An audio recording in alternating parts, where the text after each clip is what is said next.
Well, I'm not sure if you saw my GQ article yesterday, but I did talk about how a guy DM'd me and said that he was jacking off to my video explainers. And this has happened from not just one guy, by the way. I've had multiple guys tell me this and were de-radicalized because they were also listening to the words. Effective communicator. What can I say? Hi, this is Cameron Kasky. And I'm Tim Miller, and this is FYPod. It is the weekend show, so we have our guest coming up here. She's running for Congress. She does some spicy Congressional TikTok videos and YouTube videos. I'm pumped to talk to her. It's Kat Abughazaleh. I've been practicing that during the break, and this is FYPod. Kat, what's up? Not much. What's up with y'all? How's it going? We're hanging. You know, we just discussed a school shooting, so we decided to lighten it up a little bit. We start these things. We want to do it like first date style. You know, like you tell us what's happening with you. And I noticed, I did some Googling, and like we have a little bit in common. You were also a Republican teen who went to George Washington. Raise high. Wait, I didn't know that you went to GW. I did. Raise high. I did. Raise high. We were the Colonials then, and we've changed our name to the Revolutionaries because the woke kids don't really seem to understand the Colonials and the Revolutionaries are the same people. So I don't really understand with the change. I was a big fan. This was after I went, but I did see a flyer when I was on campus, coincidentally. And someone wanted to change it to the lobotomist because the first ice pick lobotomy was at GW. And I was like, that's fucking sick. We should do that. Sick. We should have done that. I'm so annoyed with the change. So anyway, tell us about Republican teen you. Oh my God. Yeah. Republican teen me. She was just constantly trying to justify her beliefs to herself in the framework that she understood the world. My grandmother was a GOP operative. That was just the reality. We were Reagan Republicans and we were very Reagan Republican. I started my, Young American, the Reagan Club, the YAF chapter at my Young high Americans school. for I was the Freedom. president. Yeah. What? Yeah. You were even dorkier than me. Oh my God. Yeah. YAF I had president? a book of Robert's Rules of Order that I got for my birthday when I was 7. I'm a huge nerd. Wow. It's mortifying. You stunned Cameron into silence. Well, no, I'm just thinking like, man, just thinking about young Tim, you know, looking for his place in the world, trying to figure out why he isn't into girls, why he doesn't like girls that much. Just seeing a group of kids celebrating the great Gipper, Ronald Reagan himself. Tim, I wish I could give you something like that. I wish I could give teen Tim somebody like Kat to lead the way. We would have been like looking at our views because there was a lot of it because like my parents didn't raise me like a Christian nationalist or anything. They were very empowering. The book I read most, like the children's book I read most, was A is for Abigail by Liz Cheney, which like went through all these famous American women. And Liz or Lynn Cheney? Was that Liz Cheney? Liz Cheney? Yeah, it was a very cute book though. Very good I'm gonna book. have to get that for Toulouse. I wasn't familiar with A is for Abigail. Yeah, it goes A to Z, like all of these famous American women. It's very cute and educational. And by the time Trump came around, I had to be justifying my staunch feminist beliefs with everything else. And I was like, oh, maybe not. But there is that picture, I'm not sure if you've seen it, with a GOP elephant sticker on my laptop that has a bow and like all these other Republican stickers. And then people are saying that to say that I'm a GOP plant now. Woman after Tim Miller's heart. Oh my God. I'm blushing right now. How are your parents now? Were they... Yeah. Is that an okay thing to talk about? Were they? Oh yeah. None of them voted for Trump. Like neither of them voted for Trump. When that man came on the scene, we were like, I do not fuck with this. No, thank you. Everybody's out. So they're bulwark. You have bulwark parents. I have bulwark parents. My mom now is more like a New Republic parent, but yeah, for sure. Really, yeah, honestly. But she's gotten so progressive. It's been fascinating watching the progression because there's a lot of reformed Republicans that are. That like my dad is more moderate and my mom is like just full on progressive. She's like, let's fucking go. It's great. What's up, Dad? I'm proud of both of them. It's hard to admit that you're wrong and you believed a bunch of lies. Do you have any Republican teen views that you maintain? Do you have like I don't know, any writers that you still like, or any like little vibes about it you missed? Do you still have your copy of The Fountainhead? Yeah, or a I pocket actually Constitution? submitted an essay to an Ayn Rand essay contest and won like $500 for that in high school. Hell yeah. I do have like my Republican memorabilia from my grandma. I have my Bush beanie baby, my Bush inaugural beanie baby somewhere around here. But there's not one like sneaky view. There's not one like you kind of secretly don't like red tape. Yeah, I mean, obviously, I think that women shouldn't have rights. But besides that. These days, that one is kind of bipartisan. Oh, right. Yeah, that's for sure. That's for sure. But no, okay, I mean, do you have one that I can't think of one right now. Do you have one? Me? Well, does Tim have one? Yeah, I do. I do. Sorry, that was a bad question. I do still like cutting red tape. That's me. I think that we'll talk about the debt later. I've got some concerns about your proposals about the debt. And, America should be a land of freedom and opportunity. I still like that. You've got to feel that way, right? Oh, yeah. I mean, like Milk and honey? I have tons of like I just consider them like common sense tendencies, but are rooted in like the libertarianism that my grandmother, encouraged. And there you go. What's your libertarian view? And besides women's bodies, like what is your libertarian view? You got a libertarian? Oh my God, just like leave everyone alone. If you're not hurting anyone, there's no problem with that. I just want everyone to be able to do their thing, but also be able to exist without having their entire life force sucked out by corporations. Ooh, okay. Went back lib there at the end of the answer, but it was live love. Let's go. Wait, so it's what about being against corporations is anti-libertarian? Seems like the libertarian. Well, we should let corporations run rampant over the populace. Corporations are people, my friend. I don't know if you guys remember that. Hey. Citizens United. That's a throwback to an old FYPod episode. We should probably talk about your campaign. This was going to be Cameron's job, but I guess I'll run the show. So you're running for Congress. I guess tell us why. I'm running in Illinois' 9th district, and I'm running because I just got sick of watching Democrats do nothing to Trump. Just let him steamroll the country, and we can't just keep waiting around for someone else to do things. I wanted to make some change instead of hoping for it. We're all we've got. And there are changes I want to see in the world. I think there's a different way we can do politics. And so I'm trying to do that. And what is the different way, do we think? A big thing is how we spend our money in campaigns, and how we spend our money as a party, both parties, like both. Everyone should be doing this, in my opinion. Instead of using the same tactics from like 2005, we need to ditch the old playbook and adapt to, the current day. So we are spending most of our money on mutual aid and community outreach. For all of our events, they're all accessible, no matter your income. You don't need to drop several thousand for a plate. Our first event, for instance, you brought a box of pads or tampons, and those were donated to Chicago's Period Collective because those are expensive and there are lots of people who can't afford them. All of our events will just have a small material donation that anyone can get. There's no cat photo line? No photo line? Yeah, that's how we do it at Republican events. You pay $1,000 to get in. Oh, and then if you want to get a photo, that as a child at Republican events. If you want to get a photo, you pay $2,000. And I think you should be charging the like young MAGA guys that want to have a selfie with you. Yeah, you should charge them.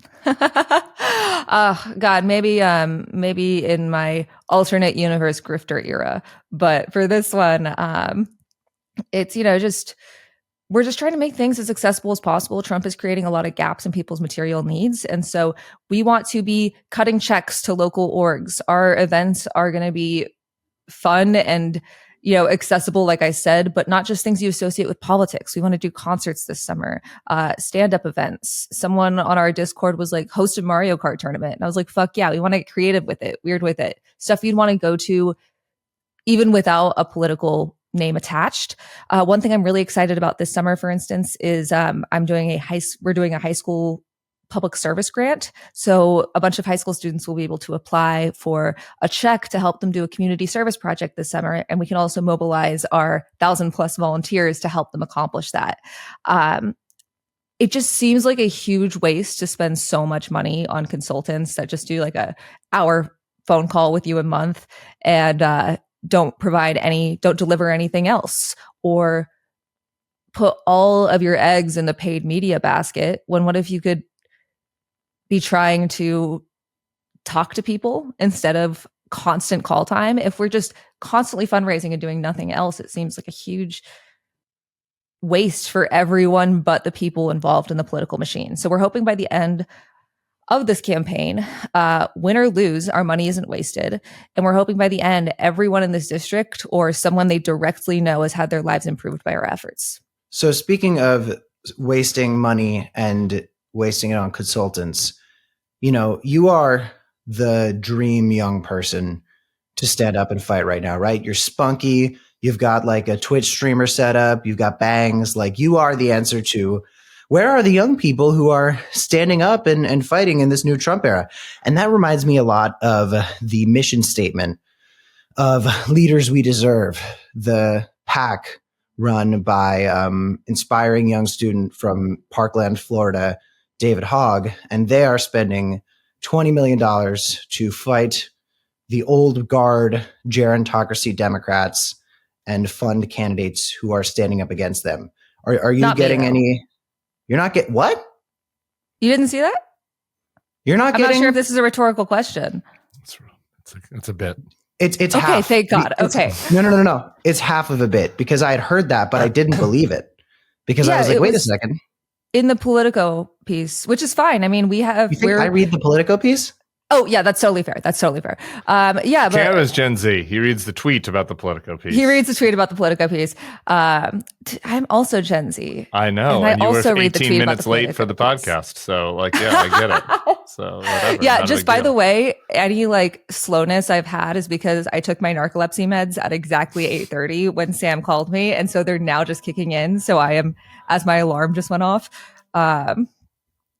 This is going to be your best interview yet. This is my best interview yet. So now I'm back at it. Wait, your wake up alarm was going off at 10 on a Friday? This is a Gen Z candidate. 9, We're and actually I set 8 alarms every morning, because once again I have narcolepsy. So the first one goes off at 7, and then it just keeps going from there. But yeah, back to the Leaders We Deserve David Hogg, thing. no money for you. No money for me. Pelosi and Schakowsky are fighters we deserve, which, Schakowsky, I've said this time and time again, this is like not a vendetta or referendum on her. I just think that there's what the Democratic Party is doing isn't working, and we have to try something different. If it was working, we wouldn't be here. But I'm fine with that, frankly. I mean, we raised $400,000 in grassroots donors. We have a lot of community support. We have a lot of we have so many people in our Discord that are just so excited to get to work and to help. I'm a lot less worried about needing to cater to establishment or what's the way I could say this? Once again, meds are kicking in as I Washington D.C. PACs. Yeah, and he does kind of dress like a Republican, I would say, David Hogg. I don't know that means that the money is more Republican, but it feels like a to be fair, in high school, I did wear pantsuits sometimes because I had to go to debate tournaments. Reluctant debate kid. I loved winning. I hated Crew critter pants. We were Republicans in high school. Things changed. Brooks Brothers over here. Okay. This is so interesting to me because I've been super woke the whole time. Like when I was 7 years old and I was watching Obama win the election, I was like jumping up and down on my couch, telling my autistic little brother, like, God, Obama's going to win. Obama's going to win. He had no idea what the fuck I was talking about. Meanwhile, now he pays taxes and he works. So RFK Jr. I heard that's not possible. No, it turns out autistic people can actually be pretty high functioning and can come in and gut government agencies and build rockets and sire 16 bastard children. But anyway, so Kat, you're raking in grassroots money. You've got all the people behind you. You've got this exciting momentum, and you have an interesting, exciting new way to run, right? Community outreach, mutual aid, all these different things. Let's say you win, right? You're going to win. You're going to win big time. It's going to be a landslide. What's your different way of going in and doing politics now that you are the Congresswoman for Illinois 9?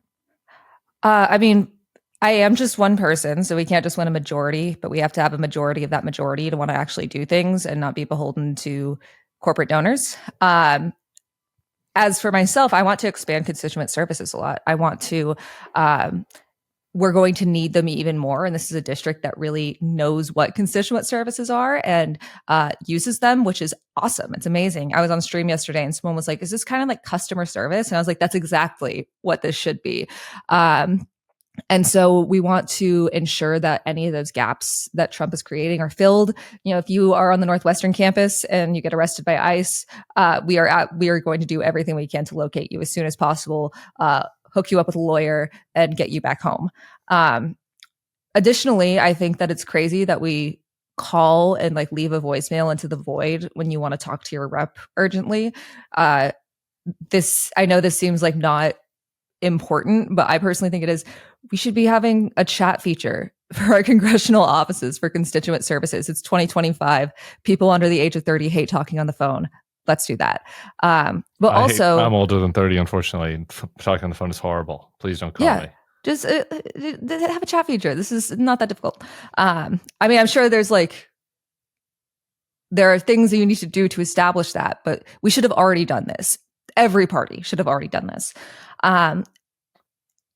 In terms of being different on the Hill, my expertise is fighting the far right, and I want to take that there.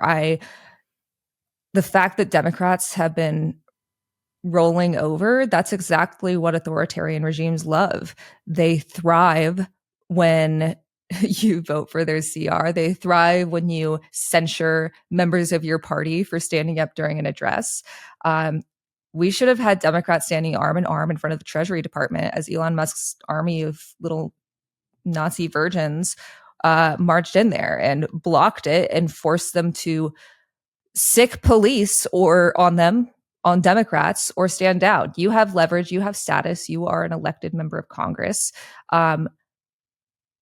Use it. Because they don't go after you first. They go after the little people. That's what we've seen with hundreds of people deported to a concentration camp in El Salvador. Those are people without status and privilege and reputations. We're seeing this with students on college campuses. We're seeing this with federal workers that are losing their job for no goddamn reason. Do something because you can. What Van Hollen just did. Yes, talk about that. I was going to ask you about that. It actually does matter. All these Democrats are like, we can't do anything. We're in the minority. Nothing we do matters. And it's like one senator actually does something, and we get one, and then one of the people at least gets to leave the frickin' concentration camp, not permanently yet, but you saw progress there. So talk about what you saw from Van Hollen.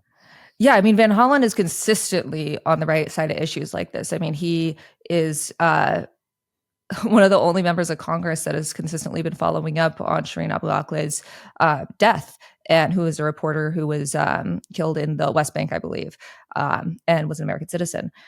And he really, he cares, and he showed that by booking a flight to El Salvador and checking in on his constituent to make sure he was alive in the first place and know the conditions of what's happening at this prison colony. And he didn't wait for party approval. He didn't wait to have a whole coalition come. He went by himself and demanded to speak to his constituent. And he did. It happened. And it shows how untenable this reality is for Trump and Bukele, because they caved. Even though Bukele posted a picture and tried to make a photo op and said, see, look how well fed and clothed this man is.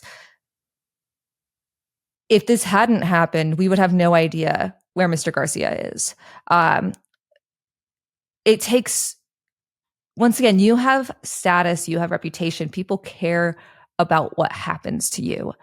Use it. And Van Hollen did. And Democrats that don't follow his lead, that should have been the first instinct of every Democrat. Anyone who doesn't follow his lead is not only morally questionable at the very least, but they have horrible political instincts. What I would like to see if Kat was in Congress and the Democrats take Congress back, the thing that's so frustrating to me that's related to what you were talking about is the Democrats were in charge for the last 2 years of Trump. I know maybe people might not remember this on the Hill, from 2018 to 2020. And Jared's Saudi money was never invested. There was never an oversight hearing about this. Like, think about how many oversight hearings the Republicans had about Benghazi and about all of these like supposed Democratic controversies. Like, there was never an oversight hearing about Jared taking money from Saudi. Like, there was never there was very little on the Trump emoluments and like how much money that Trump and his family were taking. Now we're saying he's taking billions and billions more this time. So like, talk about like there's also an oversight, there's the constituent services role, but you are an oppo person. So there's also like an oversight role for people in Congress that like the Democrats seem much more reluctant than the Republicans to take advantage of. Yeah, I feel like the Democratic Party is so insistent on bipartisanship, and that's great when we all agree on the basics of morality and human dignity. I used to have this bit in stand-up where I said, if half the country wants to exterminate all racial minorities and the other half of the country wants to exterminate exactly 0 racial minorities, you don't just compromise and murder 50% of racial minorities. That's not how that works. That's not compromise. A third instead. Yeah, that's also not cool. Okay. But we can spend the rest of this podcast debating the number 2.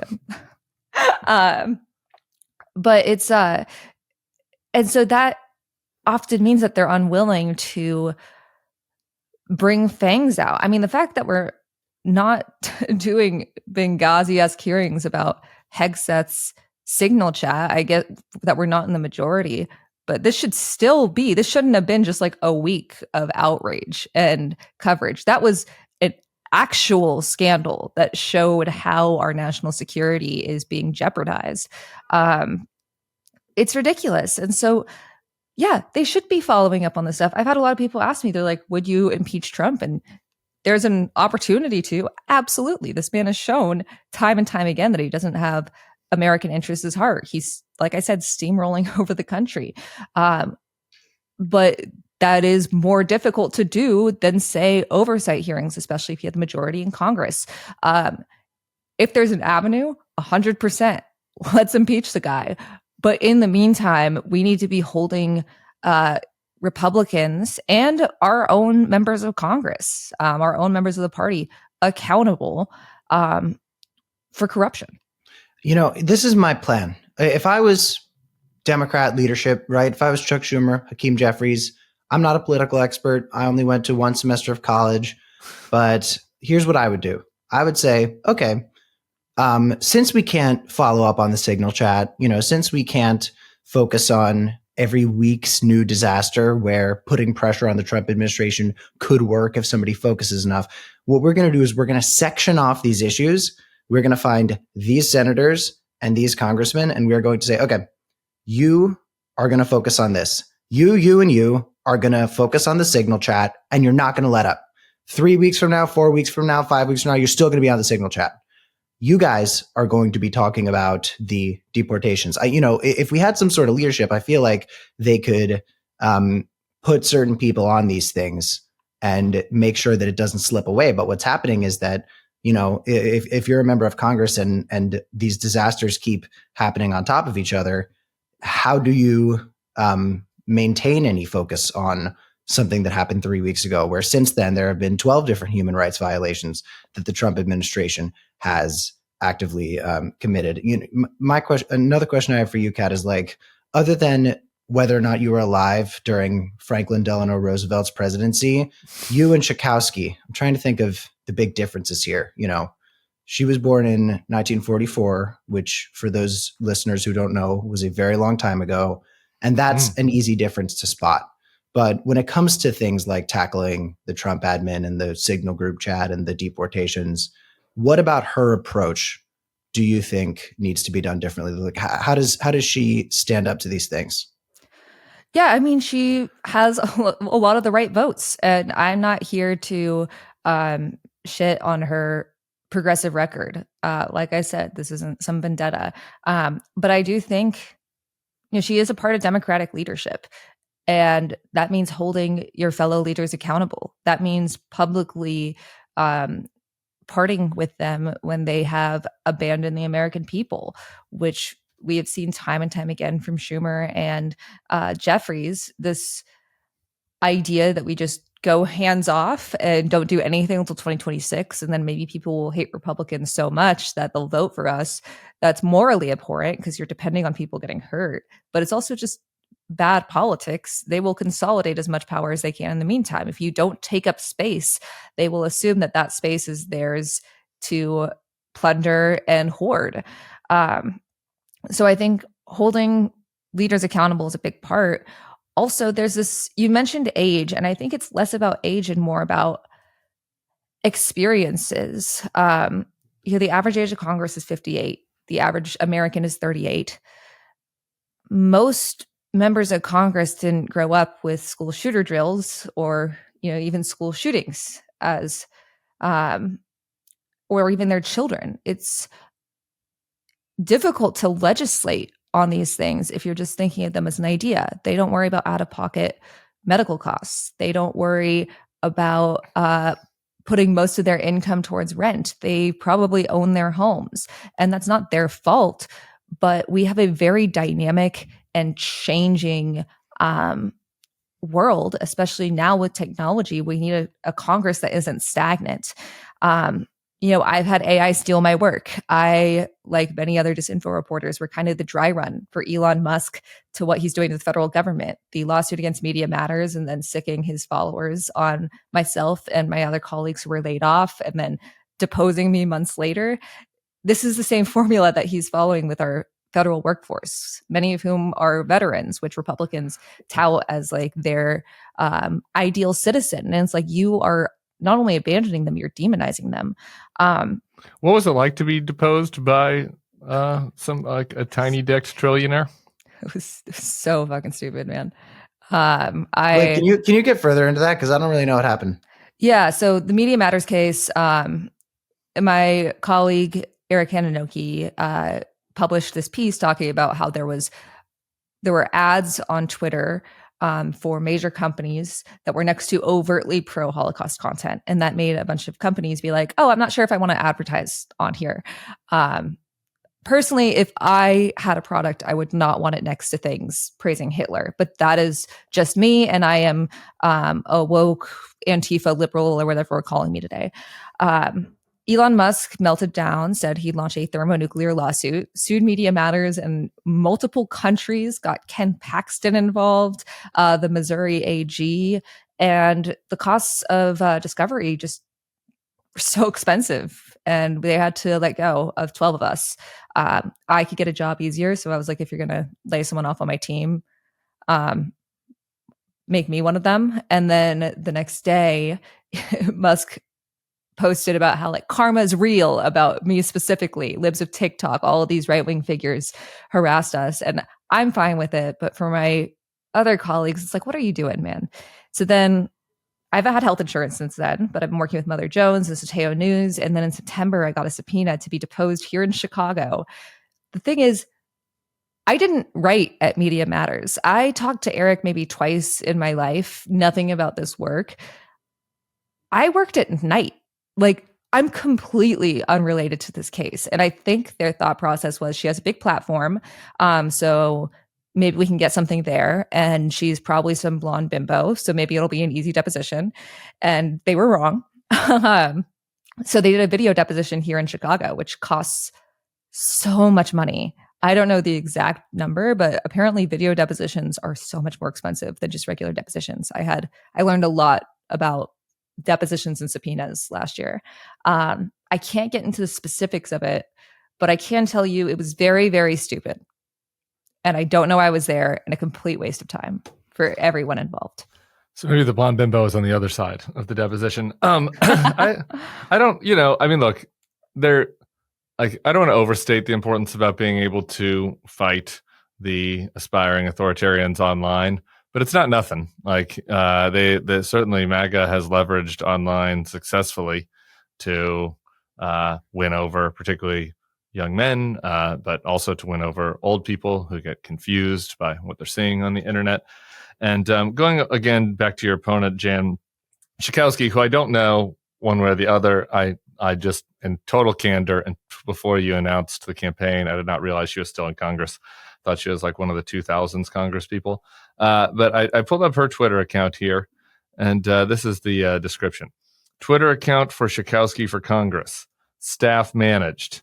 When we can't even say it. When we fight, we win. I mean, we might want to update the bio. Nothing against Kamala for her, on her on using the Kamala when we fight, we win slogan there. But we lost, I think. I'm pretty sure we lost. That's what I heard, at least. Do you have any update on that? Did we lose? I think we lost. Donald Trump's the president, Cameron? Oh, That's right, yeah. right? Shit, sorry. So we fought and we didn't win. So I don't know. If it's me, if I was the staff but did we really fight? Staff management account, I fought. We fought. Yeah. Did we, the global we, the royal we? I don't know. But I'd probably update that if I was the staff, come up with something else. But anyway, like that. That is a legit thing, right?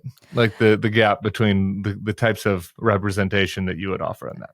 Yeah, absolutely. I mean, part of it is, all the people that I covered for work now are in charge of our government. And there's a lot of weird lore and machinations and stuff that if you're not literate in technology and or the right, you just don't know. Like if this isn't something that you have spent at least part of your life thinking about or being in, you're just not aware of how severe it can be. And I mean, people like myself and other disinformation reporters and researchers warned about this before even Harris was the candidate and we weren't listened to. And so now that these people control the government, we need people in Congress who know how to handle them. But also I think there's a communications aspect, and this isn't just a Schakowsky problem.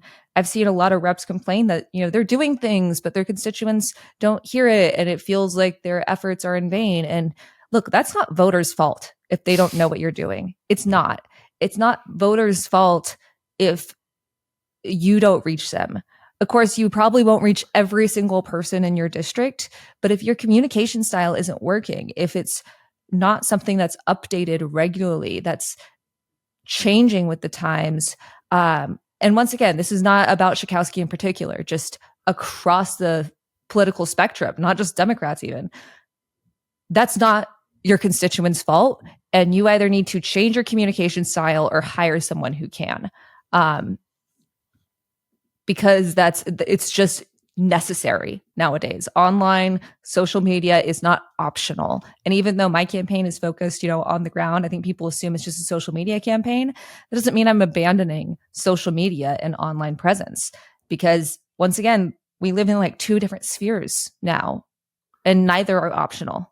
I got to tell you, you do a great job not talking shit about Schakowsky, because if I was running against somebody who was 1 trillion years old, I would just be talking about how they were a dinosaur like the entire time. So mad props to you. That's pretty impressive. Like I don't even know who this congressperson is, and I already want to make old jokes. Well, I mean, like I really respect her. That's the thing, is she's like done a lot of great work. She stood against the Iraq War when it happened in Congress. That says a lot right there.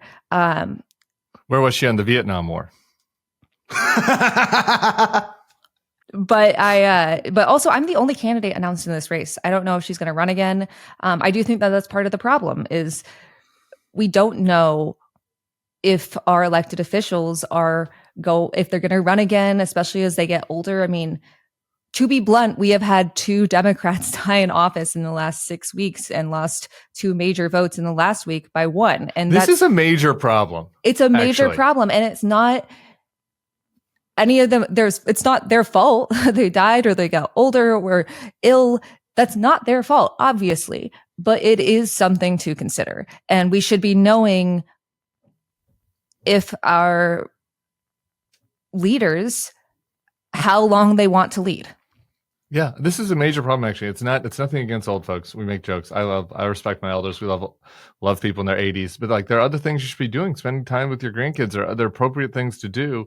And like if you die in office between now and when the Republican tax bill comes up, and you live in a red state, or you live in a place where the laws are such where you can't get replaced quickly enough, it makes it easier for the Republicans to pass their bill. Like it has real ramifications. So anyway, heated agreement on that. I need to pick on you though. Yeah. Because you are a woke progressive. Mhm. And so I can't just only pick on Jane Schakowsky. I was looking at your site. We're doing basic healthcare, housing, and groceries for people. And people should have bonus money. We have unlimited refugees. I'm for that. We got climate funding. We're paying $1 trillion in interest in our debt already. Young Republican Kat has to be a little nervous about all the money that you want to spend. No? Yeah, this was actually something that helped me not become a Republican, is realizing that our healthcare system is so much more expensive than if everyone had healthcare. We spend so much money, not just on like price gouging by pharmaceutical companies and insurance companies, but also people get hurt and they don't go to the doctor and then they can't work anymore. And then they're not contributing to the economy. And my point of view is, we need to tax billionaires and corporations their fair share. We need to tax wealth. And if any American can't afford housing, groceries, and healthcare with a bit of money left over to save and spend, take your kid to the zoo, go to the movies, just like basic enjoyment of life, not just surviving, but thriving, then we shouldn't have billionaires. And until that basic bar can be passed, we're failing as a country. But we shouldn't, though, be spending money on sex changes for illegal immigrant transgender prisoners. So, oh my God, this is definitely the main thing that we're spending our money on, and we should that's expensive. Focus on it exclusively. It's expensive though. the three sex changes for illegal immigrant transgender prisoners. That's what that is where the $1 trillion interest went. That's a reference to the debate, right? Wasn't Trump the saying ACLU survey in 2019 that Fox latched onto, and that James Carville is pretending is the only reason that Harris lost the election? It's just baffling how easily Democrats fall for getting in the weeds on this stuff. Like, that's obviously not why we're paying $1 trillion in interest. And we have people that aren't paying their fair share. I mean, I just did my taxes and I had to pay a bunch of money. And I do that because I want services. I want people to have roads and libraries and for the government to support people, but we're not supporting people. Right now, we're passing tax cuts for the ultra rich, and we're catering everything so that corporations keep making line go up quarter after quarter instead of just having profit in general. We don't need, the line can only go up so long and for so far. And at a certain point, it will always hurt regular Americans. All right, Moderate Tim's going to try to get you one more time. All right, Are you ready? Do it. The mayor of Chicago has like a 4% approval rating or something. And, it is true, right? Like some of the like lefty run cities, like Democratic run cities, have like not been run that well, right? So it's not like just, an issue of the fact that we're not taxing people enough. Like some of the focus on some of these, social justice issues or whatever has like resulted in people in blue cities like feeling like they want a little bit more practical leadership. Is that, can I get you on that? Yeah, I mean, I think I do want to push back a little bit on the idea of like left run cities, because those are where, our farming subsidies come from. This is where a lot of people live. You didn't say this, but I hate the idea of like real America is just, some guy living in a rural area. Chicago is real America. I just want Chicago to be run a little better. That's all I'm saying. Yeah. And I mean, I think everyone would agree in every city, red or blue, that their cities could be run better. One thing that I really respect about Illinois is how so many of its municipal and state leadership is really focused on doing that. I mean, there's a reason that I'm running for federal office, and it's because that's where I think my talents of pushing against the right can be used, and not in Illinois and Chicago. But yeah, I mean, I think we just need to refocus as a country instead of working on these same systems and trying to do this like pendulum tug of war of this is how you run a city, this is how you run a city, reevaluate once again and go back to this idea of basic existence. The right preys on these culture war topics that really, for trans people, for instance, it just comes down to basic humanity. But then the right says, you're going to get arrested for pronouns. And then some Democrats fall for that, and they're like, well, we don't want to arrest you for pronouns, and then you're giving that argument credence. So instead of focusing on that, like, we need to bring back the topic to, instead of red and blue, right and left, can you afford housing, groceries, and healthcare? And if not, why? And that can't just be at the federal level either. That has to be on the state, the local, the municipal level.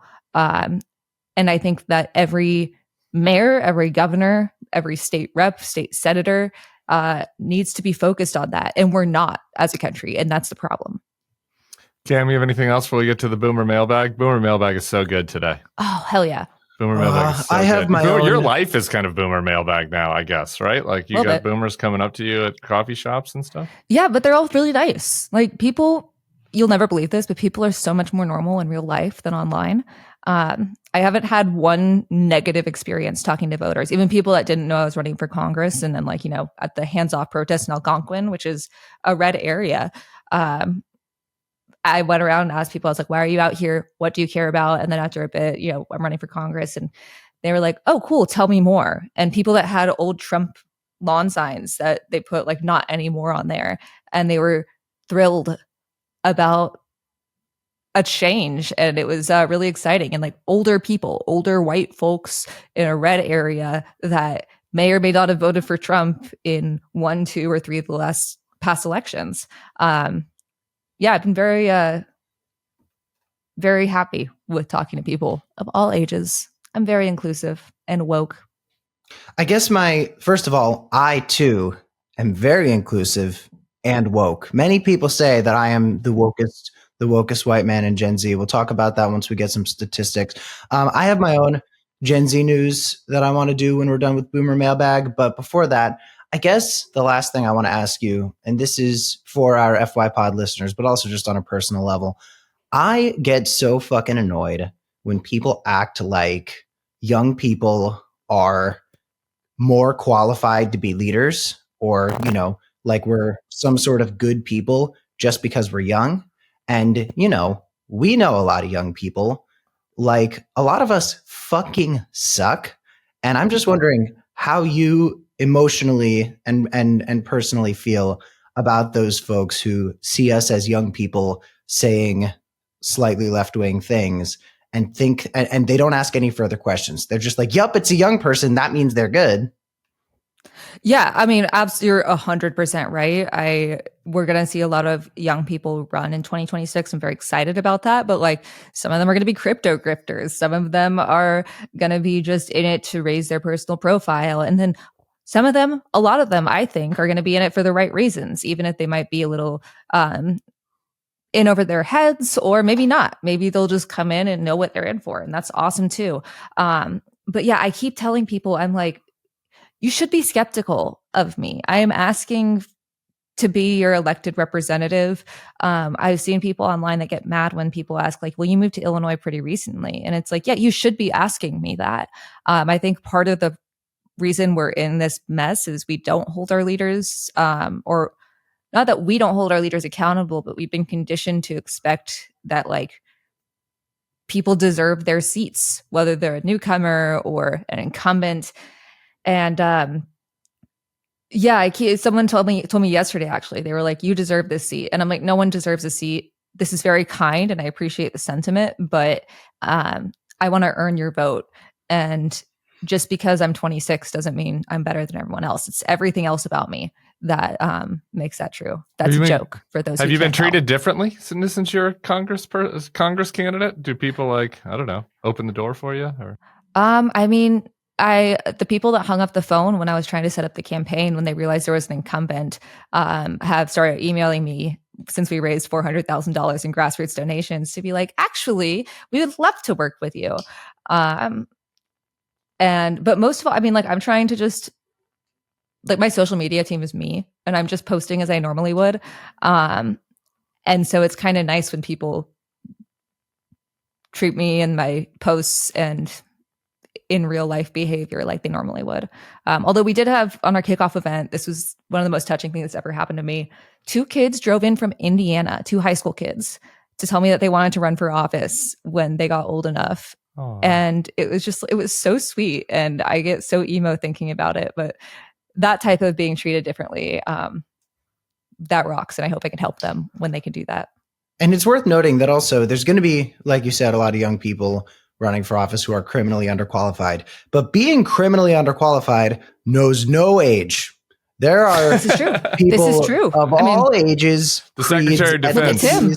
me, the President, the Deputy FBI Director had my job 3 weeks ago, for example. Okay, so Tim has a message from my father. Oh, no, we have two Boomer mailbag questions. They're so good. All right, Okay. Up next, Boomer mailbag. Okay, first one. I'm sorry to do this to you, Kat, but you agreed to come on the show. Jerry is I guess before we say this, if you are a boomer and you have a question for the youth, email bulwarkpodcast@thebulwark.com. Jerry is an 81-year-old grandmother of 10. Congrats, Jerry. Congrats, Jerry. Subject line of her email was dick pics. The substance was regarding Harry Sisson's controversial actions. Why do people these days actually send these things, knowing they can just be captured and shared? Why would anyone actually put this stuff in writing pics? I mean, Cameron, you have one. You want to start with that?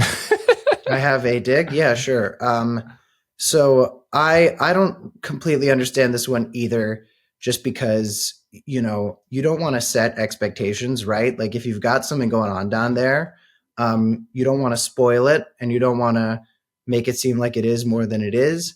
And if you don't got something going on down there, why would you tip your hand, right? Like, at the end of the day, when you're wearing pants, you have something of a Schrodinger's penis, and therefore it could simultaneously be the biggest one you've ever seen or tiny, and that's kind of the mystery. But I think that dick pics are kind of a bad idea. I don't send them to women. Whether or not like 100 men have pictures of my dick is a different story, because Grindr, the rules of the universe do not apply on Grindr. It's kind of a free space for creative expression. But I don't get the dick pics thing. I don't. In terms of the Harry of it all, which has now popped up on 3 episodes, including one with Harry, I don't think anything came up about him sending any pictures of himself. Good point. Way to defend his honor. I will die with a sword and shield in my hand for Harry Sisson. But yeah, I don't really know what to say about dick pics, other than if you're a young man listening to this, or if you're an old man, or if you're any sort of man, keep it to yourself. If somebody wants to know what it looks like, they will consent to finding out. And if they're disappointed, they're disappointed. But at least you're not tipping your hand. Kat, anything to add? Yeah, I mean, what I would say, I get a lot of dick pics in my DMs, oftentimes from like Nazis that want to show me their penis for whatever reason.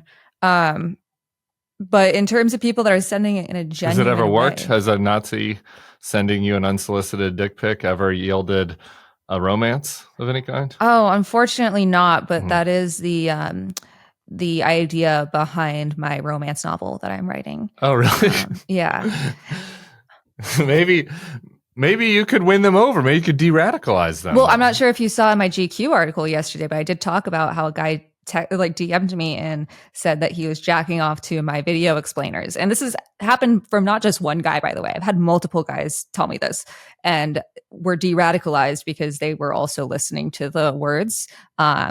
Effective communicator. What can I say? This is why we need you in Congress. De-radicalizing young men. I got all the trappings of a trad wife. I got the fake blonde hair. I've got the knitting needles. I've got the really good cooking. But look, stay with me too long. One jerk session at a time. We're de-radicalizing MAGA young men. Cameron, do you have something to add before we get to the next more important? But I had something to add. Oh, sorry, Kat, please. No, Cameron, please. I was just going to say one thing my beloved ex-girlfriend, Ellie Schnitt, who is a guest on this show, said to me about dick pics a long time ago when she was talking about getting them from Barstool jerk nutbags, was that one reason, one of the main reasons we think men send unsolicited dick pics, because there's a very, very big difference between dick pics unsolicited and dick pics solicited.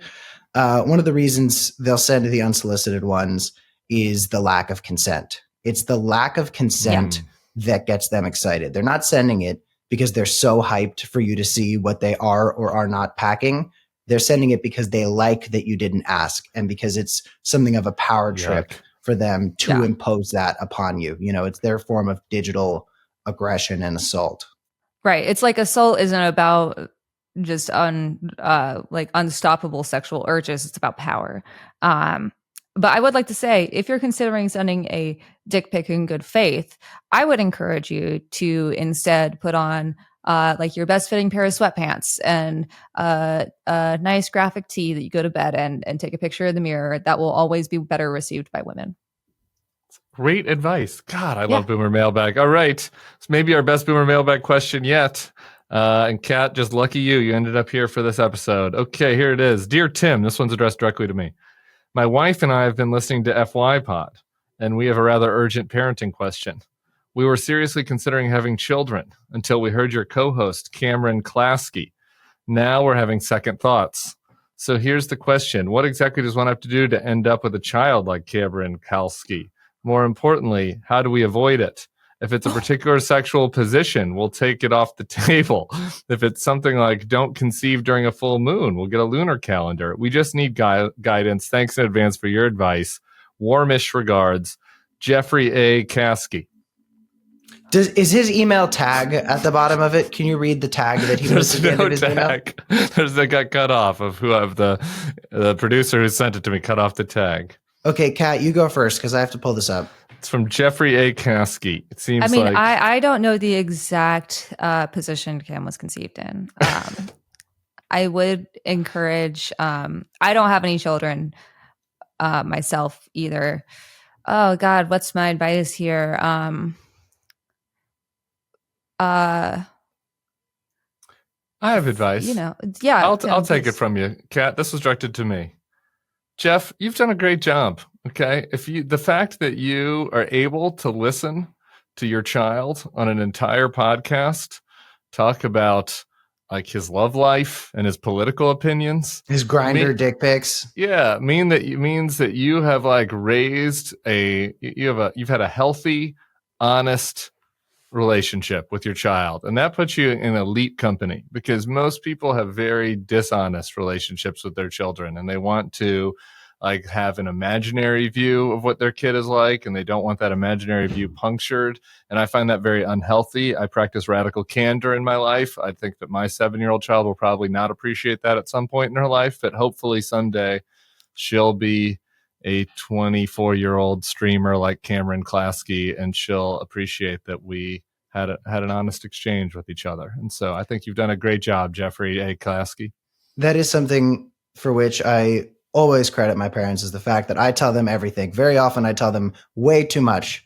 I call my mom pretty much every day and tell her everything that's going on. And every parent wishes their child would call them every day to check in and let them know what's up. Amen. I do think my mom occasionally wishes I told her slightly less about certain things, but my parents have raised me to always feel comfortable telling them everything that's going on. And for that, I am grateful every single day. I'd like to add 2 things. Number 1, adopt.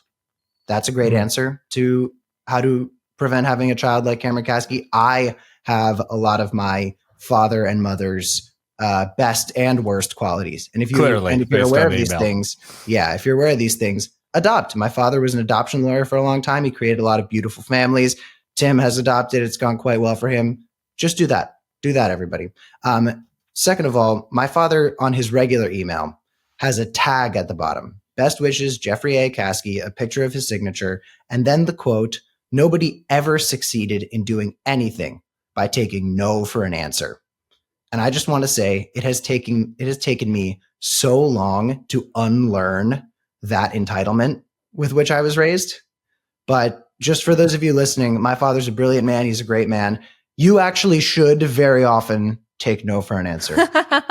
What great parents we all have. We have 2 of us here have, converted Republican parents who saw the light and saw the horrors of Donald Trump and made changes as an adult, made changes as kind of an older adult, which is something very challenging to do. 2 years ago, my mom called me. And by the way, I also have a similar relationship with my mom. I tell her everything. She watched my whole stream yesterday, my virtual office hours. Wow. And was very active in the comments. She's the best.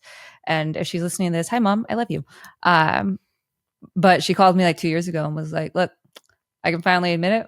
Ronald Reagan, not a good president. And I was like, okay, my parents haven't gone that far yet, Kat. Look, all right, now let's go the hardest overboard. thing to abandon. That's the hardest, like, it's the one thing that sticks with you. Let us hold on to something, Kat. I'll All always right, Cameron. I'll always give him credit. I'll always give Ronald Reagan credit. One hell of an actor. Up next, Gen Z news. I have one Gen Z news that's pretty important. A sharp age divide is emerging within Gen Z in the latest Yale polling data. Ages 18 to 21, Republican plus 12. Ages 22 to 29, Democrat plus 6. Now, I think there's a very obvious thing going on here, which is COVID. Yeah. I was going to say 18-year-olds can't read. A lot of them can't read. And as we all know, the Republican Party is the one that wants you to be less educated, as exhibited by a lot of the things that they're doing to education. But I think COVID is the obvious difference here. And I think we've all seen that graphic that made the rounds on Twitter. That's like there's two Gen Zs, Gen Z 1.0 and Gen Z 2.0. And then it lays out some of the big differences.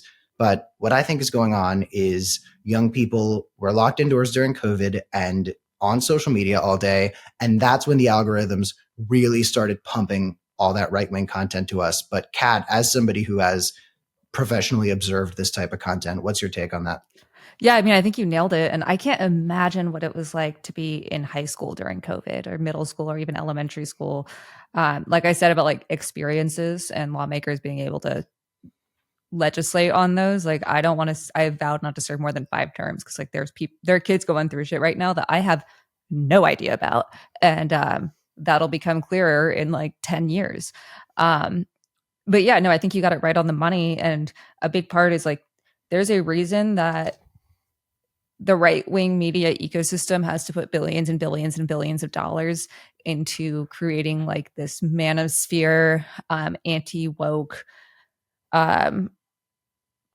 echo chamber. And it's working because Democrats and the left didn't respond in kind and didn't invest in their own media apparatus. And that's not to say that they should have spread misinformation like the right, but just, I mean, when I was a creator at the DNC, it was very obvious that unless you were super willing to go right on the party line and repeat things verbatim, you wouldn't get any access to campaign surrogates. And like, that's part of the problem. People like Ben Shapiro and Charlie Kirk are willing to criticize the Republicans, and everyone is sick of the establishment no matter what. And so what you have now is a bunch of young people that have to use social media to be involved in their age cohort, and they're being force-fed Andrew Tate and radicalizing bullshit like that. And so now we're here. And it doesn't feel great.